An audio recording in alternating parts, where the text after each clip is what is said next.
Hello, I'm Harry Riley. Welcome to Harry's Tales. This is called Unholy Bones, a short story by Harry Riley. This story is fiction, and resemblance to anyone living or dead is coincidental. A large package of land came with the church and included an ancient burial ground and a ruined priory. Perfect, absolutely perfect, said the would-be buyer, as he first clapped eyes on what he hoped was to become their new home.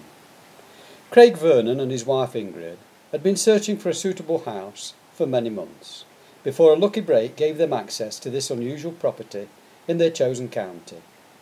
It wasn't properly on the market yet, as the bishop still had to perform the special service of desanctification.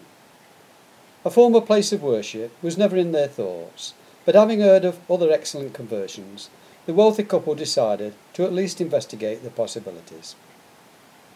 In the event, the land and history surrounding the now redundant church was more than enough to persuade them to purchase. The church, dedicated to St Mary, was down a deserted country lane and by a river. Unusually, it possessed a round tower with a castellated top and a solid stone roof. As they walked through the entrance porchway, Ingrid stopped as though turned to stone. With a sharp intake of breath, she shivered and asked Craig if he had felt it. An ice-cold blast of air had struck a dump for the moment. She said it felt as though a clammy hand was on her shoulder. Craig joked that churches had built-in draught holes to keep folk awake during boring sermons. They passed through the vestibule and into the main body of the church, where Ingrid stopped to read the visitor's book. Thumbing through the recent pages, she noticed several entries had been covered over with white sticky tape, but the edges were curled up as the damp air had penetrated. Mischievously, she peeled a couple of strips back and remarked that the writing underneath was a strange, spidery script, and the message was equally strange. "Why don't you believe we really exist?" was the message. Craig leaned over her, deliberately placing his hand on her shoulder, and said it was probably kids fooling about. The agency said that the 16th century font with its Gothic decoration was to be removed by the church authorities, but the new owners could purchase items of oak panelling and pews. "Just listen to that echo," said Craig, as his eyes took in the high vaulted ceiling. The long chancel had a priest door set in the south wall, and directly above the pulpit was a brilliant stained glass window that his agency notes had told him was in memory of King James. There were 3 disembodied children's heads with tongues lolling out, depicted in the glass, as well as a full-length study of the king. Outside in the burial ground, most of the headstones were laid flat, but Ingrid noticed one ancient stone that bore a large skull and crossbones.